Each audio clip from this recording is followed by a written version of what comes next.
Welcome to today's episode of What to Say and How to Say It, the podcast to help you fix your marriage. I'm Shai Lewis. I'm here with Nina Rosner and our special guest, Madison Agostini. Our mission is to help you, Christian married man or woman, navigate conflict and build connection so you can have a thriving marriage. All right, so today, as I said, we have a special guest with us, Miss Madison Agostini. Madison is the newest leader of our Facebook group, the Respectful Wives Club. She's a wife and mom of 3, and we are so excited to talk to her about her journey in this Respect Dare group. So welcome, Madison. Hey, thank you. Great to be here. So we want to talk to you today about your experience in creating this group and the women that you've interacted with. We are so excited to hear about what God has done. And we know you've had a front row seat with all of this. But before we get into that, we want to learn a little bit more about you. Can you tell us about your faith journey and how God led you to greater impact? Yeah, so I actually found my way to you guys from my favorite place on earth, Amazon.com. I just happened to be on Amazon looking for Christian marriage books. I'm a super nerd. I read a lot, and I was just browsing, and Amazon recommended the Respect Dare as, suggested reading. And there was just something about the book that pulled me in from just the description online. And I had certainly, like most people, heard of the Love Dare book, and then of course the corresponding movie Fireproof. And there was something in the description of the Respect Dare that explained how love is truly a woman's greatest need, but not necessarily a man's. We are so different, and a man's greatest need is respect. And so it's kind of designed as like the female counterpart for that book. And I'd been through the Love Dare before and kind of felt like some of the dares in that book were like, I don't think this is really speaking to my husband what he needs to hear. It probably would have spoken to me if it had been, done for me as a woman. But the Respect Dare was just so different, and it was bringing a message that I don't think I had heard anywhere else before. So I got the book in my hands, did the 40-day challenge by myself, and I must absolutely love a kick in the head, because this book was just kind of challenging for me in so many ways, but really transforming too. And so I couldn't wait to tell people about it. And as soon as I finished the first 40 days by myself, recruited some friends to go through it with me. And I just so happened this last January, I was at a basketball game for my son, and one of my friends who had done the Respect Dare with me, one of the first couple times, she came in and sat down next to me on the bleachers and was like, girl, I think it's time for us to do the Respect Dare again. And I could just tell there had been some sort of issue in the car ride on the way over with her husband. And she was just like, I think we need to redo the Respect Dare. It's time. And I just totally related to that, because I feel like the material is not a one and done kind of thing. It's a constant learning and doing things in a better way. So anyway, around Valentine's Day this last year, I just kicked off what I thought was going to be a small group of, my friends going through one of my favorite marriage books together. And it just exploded overnight. My friends shared my Facebook post about it, and then it was shared and shared and shared again and again. And the Respectful Wives Club group on Facebook was born. And every time I logged on, there were more and more requests to join. And we had this massive group of women from all over the country, really all over the world, wanting to do the Respect Dare together. So it's really, really awesome. That is awesome. What is it that you think resonated with the women? It sounds like God was doing something in that moment, whether it was your friend recognizing she needed it, you recognizing that you needed it, and then through the post that you were you were putting up. Something was happening. What is it that you think God was doing there? Honestly, I am sort of reminded of the novel Sense and Sensibility. There's a little sister character in that book that says, nobody talks about things, and I want to talk about things. And I feel like there is so much lack of discussion about real life things. I think it's especially tricky for Christians. Nobody wants to admit that their road to Christ likeness is full of potholes and road rage. And so people tend to keep those things to themselves, and no one's really willing to talk about those things. So I've seen the same thing with motherhood when I actually can get into a conversation with another young mom and we realize, wow, we both have this like uncontrollable, like mom yelling, when we've just had enough. And when you have that conversation and you realize like, I'm not alone in this, it makes such a huge difference. So I think that's there for marriage too. In Christian marriage, no one wants to talk about the hard things or the frustrating things. It's almost like this understanding that if you married the right person, if you're with your soulmate, you shouldn't have these problems. God brought you together. It should be, glorious rainbows and roses, like a little trolls village. And that's not real life. No, So, it's not. It's not even close, is it? Yeah. And then the other lie that's on top of that is if you were a good enough Christian, you'd have this figured out by now. If you're a good Christian wife, you'd know what you were doing. If he was, it can't possibly be him because he's fulfilling his role, right? And then, if you ask a question about it, at least for me, when I was asking questions like, is this how this is supposed to go? Like, are you kidding me? This is hard. And I stuck a toe in the water in my church and was told by the older women, like, suck it up, sister. Like that was basically the message. And so I did. And it was exhausting, the message of do be all things. And it's impossible to do all that. And so we have the navigation of how do we respect ourselves and how do we respect our spouse? How does that all fit together?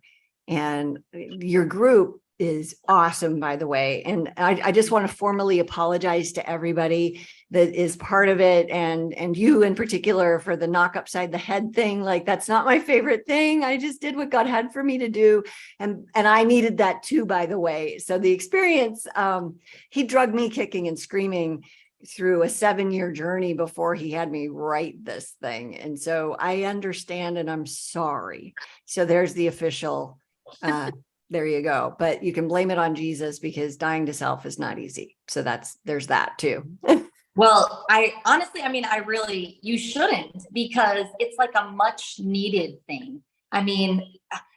Everyone loves a challenge. People love fitness challenges. Like you see people all the time do like, these certain number of days fitness challenge. And so I think that the design of the book being a 40-day challenge, that resonates with people because there's something in us that's like, yeah, you can do anything for 40 days.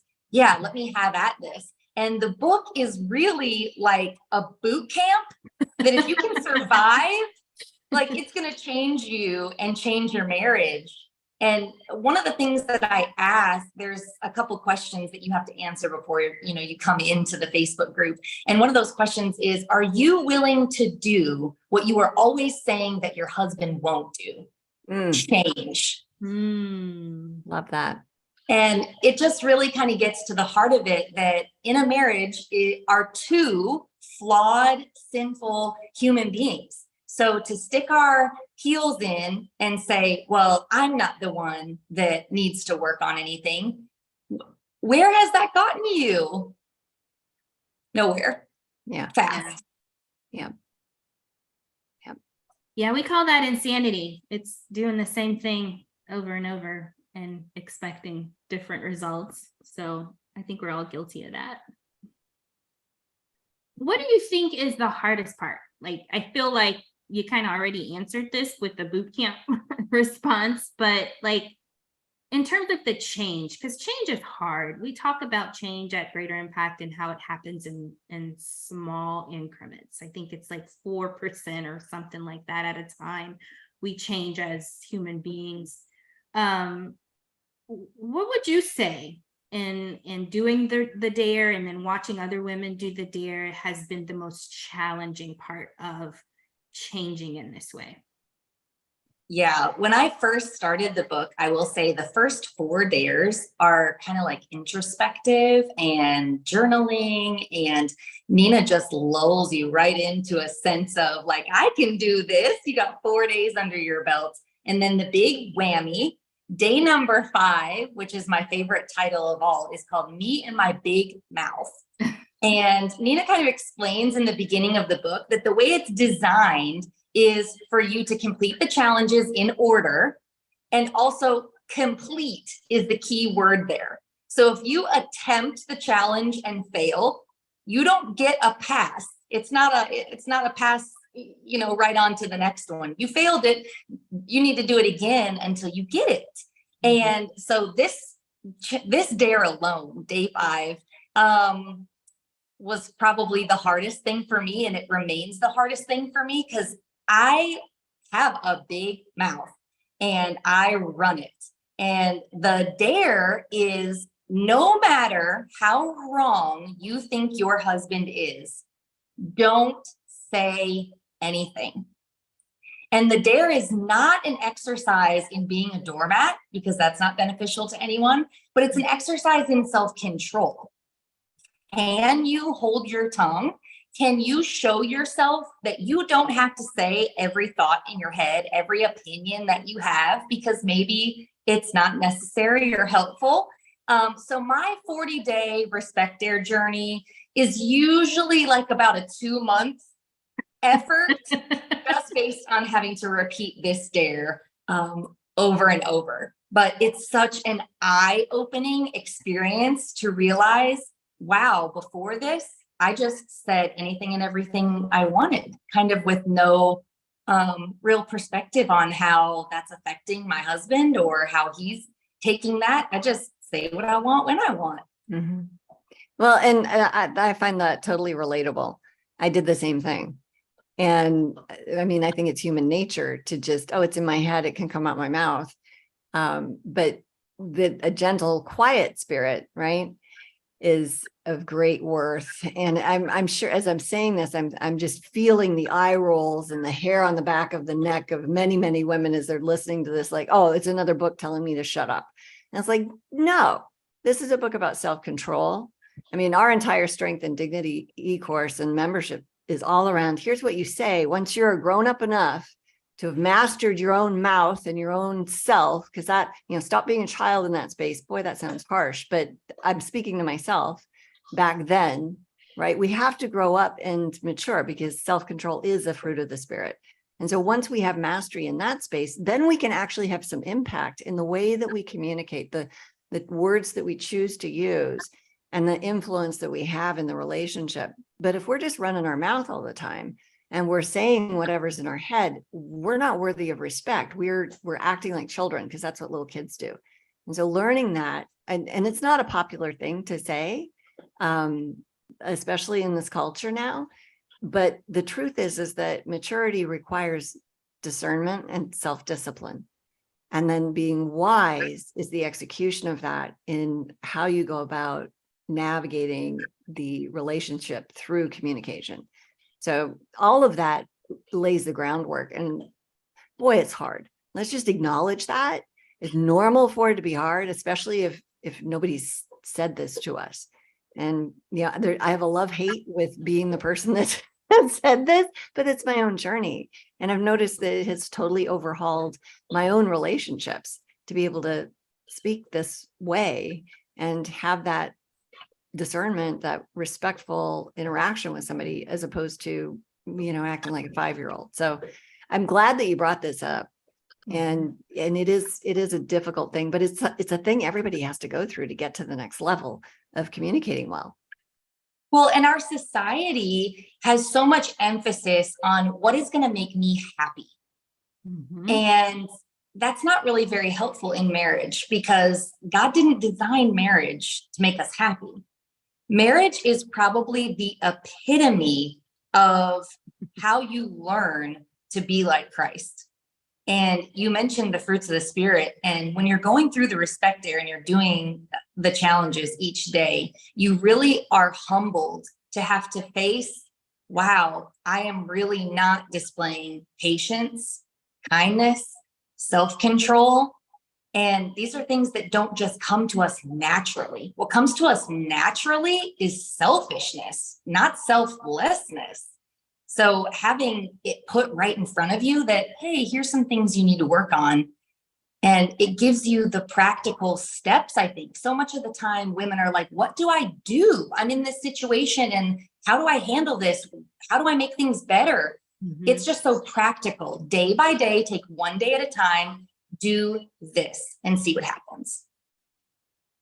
The other thing about this particular dare that I think we miss is it's not just that we're exuding self-control, we're also giving the Holy Spirit an opportunity to speak to the situation, whether it's to us or to our husband. You know, I don't know about you, but I've been guilty of trying to be the junior Holy Spirit, you know, because, you know, I think I know what, you know, will solve the problem, or what he needs to do, or what I, you know, what needs to happen.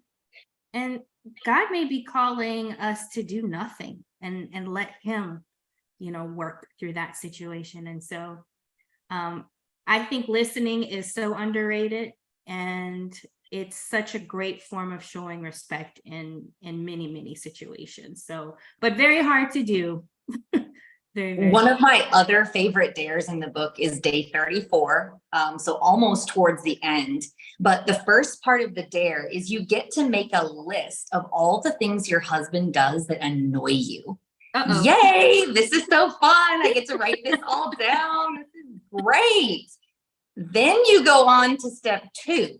And next to all the things you wrote down that your husband does, you have to write down how you typically respond to it.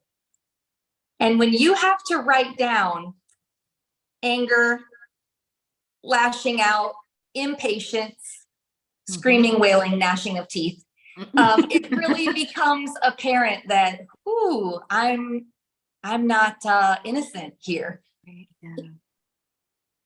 I'm so glad you brought that up. I work with a lot of couples that are engaged in real severe crisis.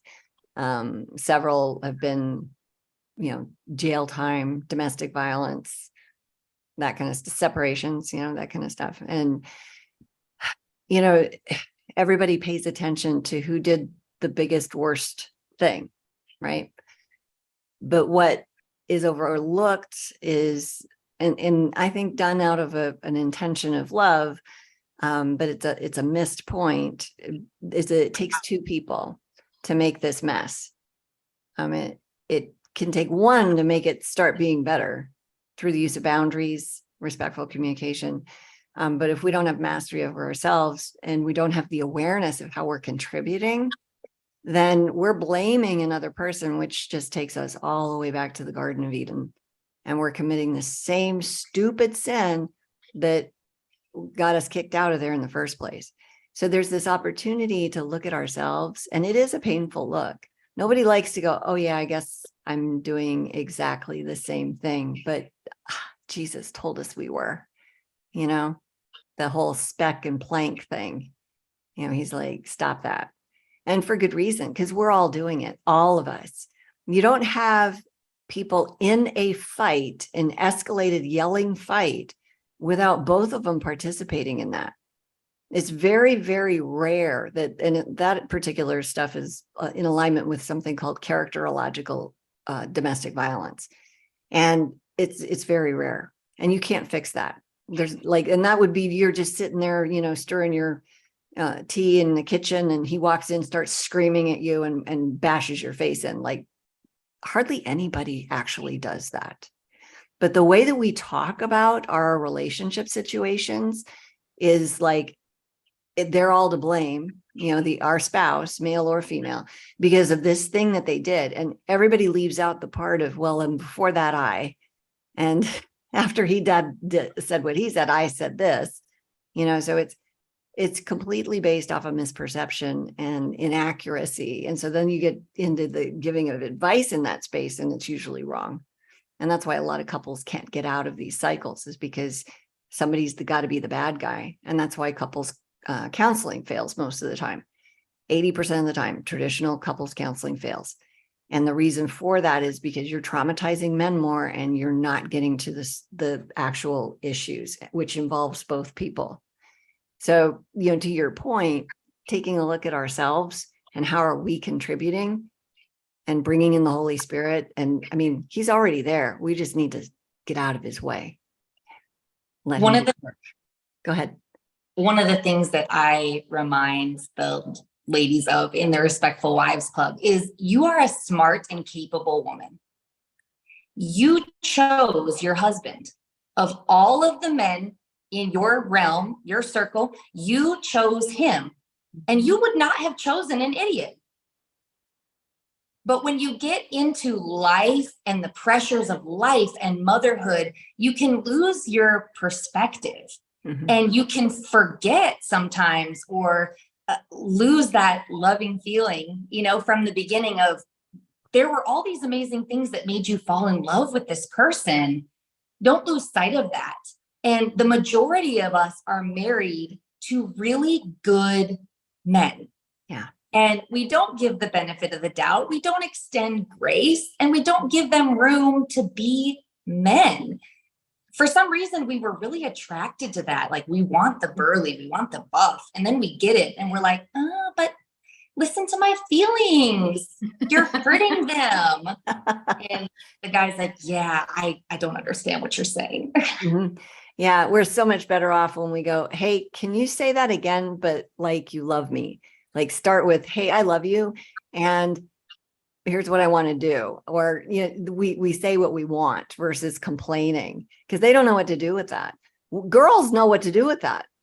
Yeah. We can see all those connections. Our brains are different, and men just don't. They are there to solve the problem, and they don't know what to do half the time. And it's not because they're not they're not smart. They're not stupid. That's not what this is. It's differences in relational needs, capacities, and skill sets. Men work alongside each other, or go fishing, for example, never talk to each other and consider that friendship just because they were in the same space. And women, think of the last time you were with girls. We never shut up. And that's how we connect with each other. Men don't perceive that the same way. A lot of times they'll perceive interruption, which women do naturally with each other to participate in each other's communication. They perceive that as a challenge. So it makes sense that they'd sit next to each other fishing in a boat, not saying a word, and think it's the greatest thing ever. And they'd call that person at 3 a.m. if they need them. And women need something completely different. But we get into trouble when we try to turn that dude into a girlfriend. And that's not the essence of masculinity. Can they connect and be intimate? Absolutely. But the way that we do it with girls is not going to work with them. It is absolutely different. And we need to learn to speak that language, or we're going to be constantly miserable in the marriage.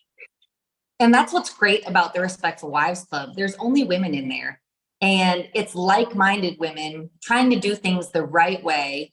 And it's a space where everybody kind of understands this is not for husband bashing, and this is not to complain, but to encourage and support. And I think just sometimes hearing someone else has gone through the same thing, or that what you're experiencing is totally normal, sometimes takes the fear out of it. Even A.W. Tozer has this famous quote where he says, if you can realize that everything that's happening to you is meant to make you more Christ-like, it takes a lot of anxiety out of it.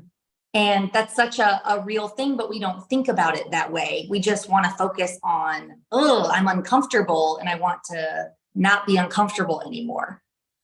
Yep. Yeah. So much of that is, how do we take our circumstances and be okay no matter what? And that is being okay because God's with us in it, knowing that, trusting him with it. And that is the most important relationship that we want to encourage women to move towards, is the Lord, because marriage is hard. I don't think we can do this without him.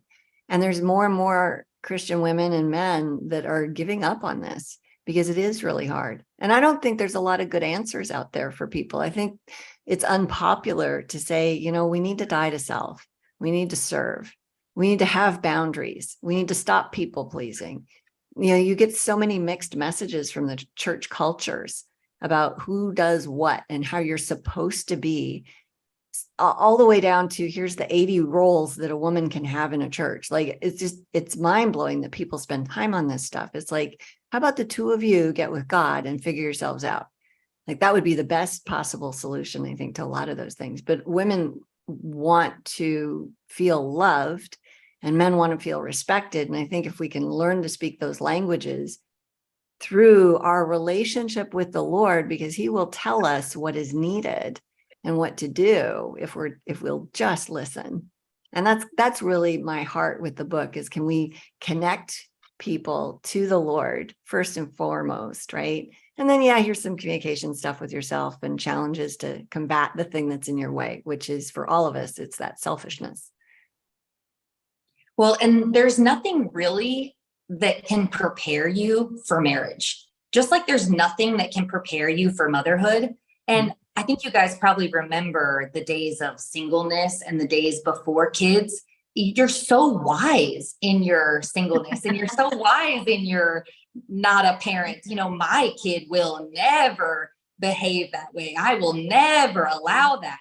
And become a mom and you have heard mama, mama, mama just one too many times. And you're like, here's the tablet, go away from me. And you're doing that thing that you said you would never do. Mm-hmm. I think that there's no preparation for what you're going to face being married to another human being for the rest of your life. You kind of have to get in it. And that's what's so great about the Respect Dare, is so many people get in it and they say, well, now what do I do? And it's just practical. And who doesn't love practical? Yeah. And to your point, it is different when you're in it and you now have a husband and you now have children and you have maybe a job and you have your life. How hard do you think it is for us? Because, that's a lot, right? But when you're aware of the things happening in your marriage and you have a heart to do whatever God is leading you to do, how hard do you think it is to do that with all of these million things happening in our lives? Motherhood is the definition of overstimulated. That's a relatively new word that people have been using lately, but I kind of love it. And I think if you looked it up in the dictionary, there would be like a haggard mother pictured next to it. And it's just the reality of it. It's just keeping 1,000 plates, spinning at any one time. But really, I think one of the things that is overlooked a lot or misunderstood is that idea of self-care. And I know that I am terrible at it. I feel so guilty about it. And my to-do list is so long. How could I possibly take time out to do, this thing for myself? But it really is not one of those things that is like about vanity. It's for your own sanity, that you've got to do it and make time for yourself, spending time with the Lord every day and doing things that is not just mom life or wife life. And even though it might feel like, oh, there's all these other things that I could be doing, if you continue doing all of those things that are draining your joy bucket, if you will, and you're not ever putting anything new in the joy bucket, you are going to become a lot more impatient, hard to be around, demanding. You can come from a place of patience and grace and pleasantness if you've had a break. And I think a lot of women forget that and lose sight of it because it's so easy to do. Definitely easy to do. When we pour into ourselves, we are more available to those we love and even to God. in ways that, will help us become the best version of ourselves. So that's a very good point. Okay, last question for you, Madison. You've been through the book, you've taken others through the book, you've been a part of Greater Impact. In your own words, what would you say this work is all about in just a few words? So I'm in the season of motherhood and wife life. And I feel like this is, my ministry for this season. And I love encouraging other young moms and wives in the season that they're in too. But it's very evident that Christian marriage is under attack in our culture. And the enemy does not want to see strong Christian marriages making massive impact for the kingdom. That is his worst nightmare. So he's going to do everything in his power to destroy that. And it's very sad to see the statistics on divorce among Christians the same, if not steadily reaching above the standard of non-Christians. And so I think that what Greater Impact is doing is providing the tools that couples need, husbands and wives, to love each other well and to love each other like God wants us to. He put us in our marriages for a reason. He designed this person for you. He brought you together in his perfect timing, and you were absolutely enamored with this person. Don't lose that, and do what you have to gain the skills necessary to stay in love with that person and build a life with them where you can do meaningful work for the Lord for decades and decades. Well, there you have it.